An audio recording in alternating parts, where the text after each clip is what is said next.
Sí, mi querido doctor Marcos Pineda, pues bueno, hoy la participación de Roberto Abe Camiles a las diferencias políticas entre Porfirio Díaz y Álvaro Obregón. Esto pues, va a colación con que hoy el presidente Andrés Manuel López Obrador dice que pues no somos iguales, que no es igual que Peña Nieto, que ni Calderón y que ya se acabó la corrupción. Vamos a escuchar a Roberto Abe Camil que nos tiene estas diferencias de personalidad y políticas entre Porfirio Díaz y el general Álvaro Obregón.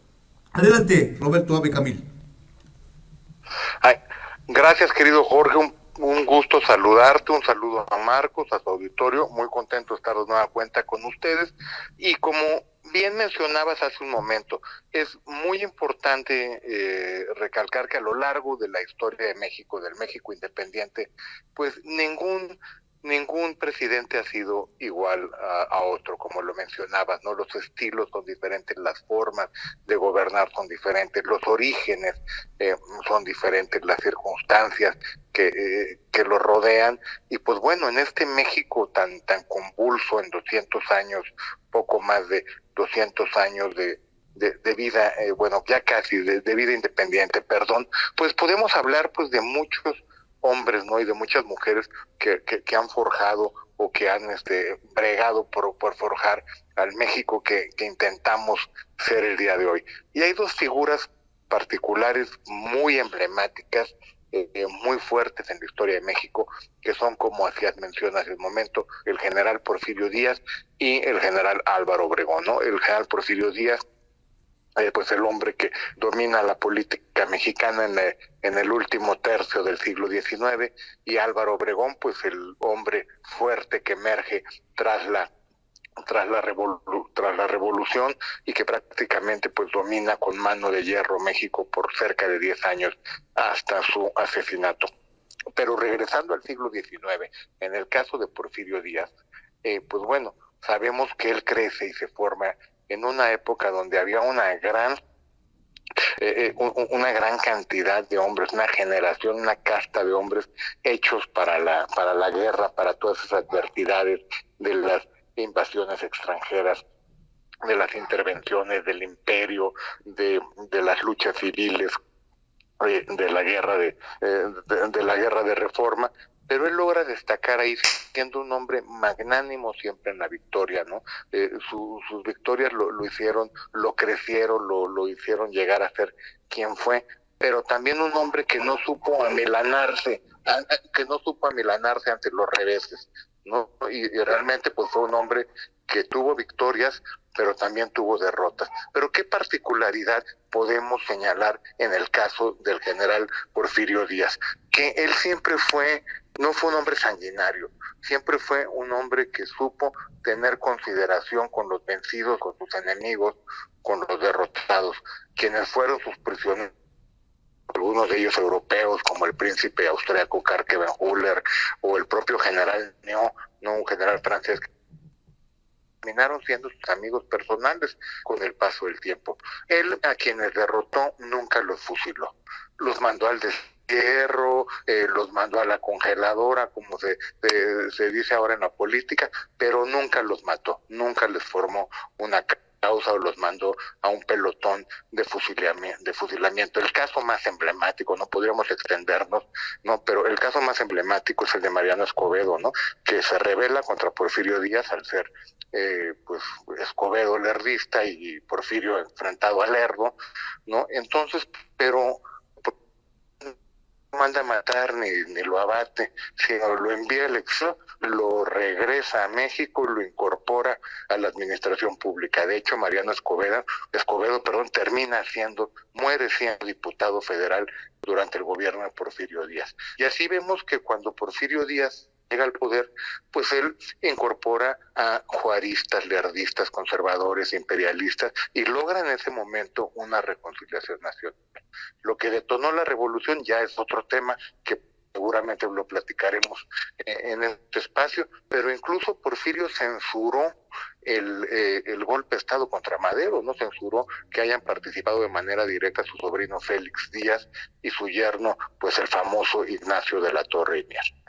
En el caso de Álvaro Obregón, que surge en la revolución, pues es una figura pues muy interesante, porque un hombre de una personalidad arrolladora, de gran carisma, dicharachero, un líder natural, un hombre con una inteligencia y una memoria que incluso dicen que se llevó el secreto a la tumba, ¿no? De que era un que tenía una memoria fotográfica como si fuera un mago prácticamente, ¿no? Y logra ser pues el gran triunfador de la revolución, él sin ser de origen militar, sin haber pasado por una academia militar o provenir de una familia militar, pues logra ser uno de los contados casos en la historia de jefes invictos. Significa eso que nunca perdió una batalla, ni siquiera una escaramuza, ¿no?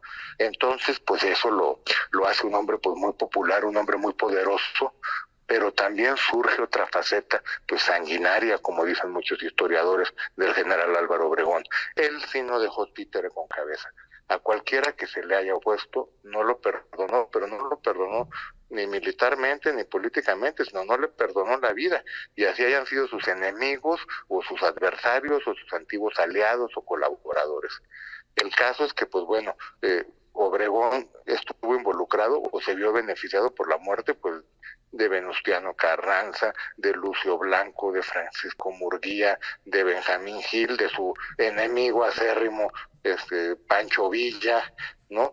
Posteriormente pues en la rebelión de la Huertista, pues Fortunato Maicot, que le había salvado la vida, pero ni eso le tentó el corazón, Salvador Alvarado, que había sido su compañero, Manuel M. Diegues, y así, y el caso pues más icónico y que atañe pues a Cuernavaca, pues es la rebelión, la sonada de Serrano y Arnulfo, en la que pues bueno, sus antiguos aliados se levantan en armas cuando él es reelecto, o cuando va a ser reelecto más bien, y pues bueno, no tiene misericordia con ninguno de los dos. Y eso que el presidente era Calles, pero quien mandaba era Obregón, y bueno, en el caso de Serrano no solo había sido su mano derecha, sino que estaba hasta emparentado políticamente con él, porque una hermana de Serrano estaba casada con el hermano mayor Lamberto de Álvaro Obregón, y ni aún así, pues bueno, él ordenó su muerte. Entonces vemos que esa faceta despiadada de Álvaro Obregón, y un hombre pues que no pierde una batalla, no solo perdió una y la última, ¿no? Cuando es ya reelecto presidente de la República, y el 17 de julio de 1928 es asesinado por León Toral, no por José de León Toral, un fanático católico, en un banquete que le daba la Diputación de Legisladores de Sinaloa al presidente el reelecto Álvaro Obregón, y bueno, pues lo asesina ahí en la Bombilla, ¿no? En ese pasaje tan conocido de la historia de México. Y bueno, pues queridos amigos, hasta aquí quiero marcar esta diferencia entre dos hombres que, si bien fueron hombres de un carácter muy férreo, ¿no?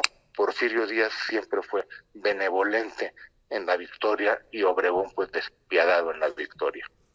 Mi querido Beto, nada más una observación hablando de las diferencias, y de que a propósito de que el presidente Andrés Manuel López Obrador dice que no somos iguales al querer compararse con los otros presidentes. Las diferencias, a pesar de que eran de corte militar, tanto Porfirio Díaz como Álvaro Obregón, pues robaron. Yo creo que Álvaro Obregón robó menos porque le faltó un brazo, a diferencia de Porfirio Díaz. Sí, no, pues bueno, esa era una broma muy recurrente que hizo Álvaro Obregón con uno de los grandes periodistas de esa época, ¿no? Con un colega de ustedes que fue Blasco Ibáñez, que vino a México. Entonces, y Álvaro Obregón le platicaba a Blasco Ibáñez lo que tú dices, Jorge, ¿no? Le decía, bueno, es que todos han robado, ¿no? Dijo, pero en mi caso yo les convengo, palabras más, palabras menos, ¿no? Yo les convengo más porque yo voy a robar menos porque solo tengo un brazo, ¿no? Entonces, lo cual pues era un chiste que festejaban mucho. En el caso de Porfirio Díaz, yo sí quiero decir que fue un hombre que no robó. O sea, se fue al exilio con una pequeña fortuna de acciones del Banco de Londres y México, que le permitió vivir muy bien en París, pero sin lujos, Jorge, ¿no?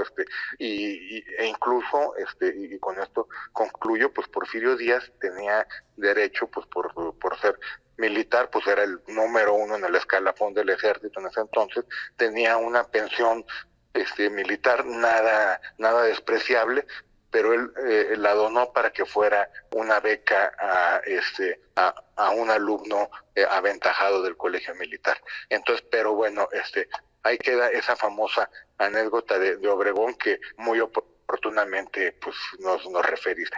Te agradecemos mucho, Roberto Abe Camil, historiador y cronista del estado de Morelos, tu comentario en este espacio de periodismo trascendente. Muchas gracias, buenas tardes. Gracias, un abrazo, un saludo respetuoso a su auditorio, buenas tardes.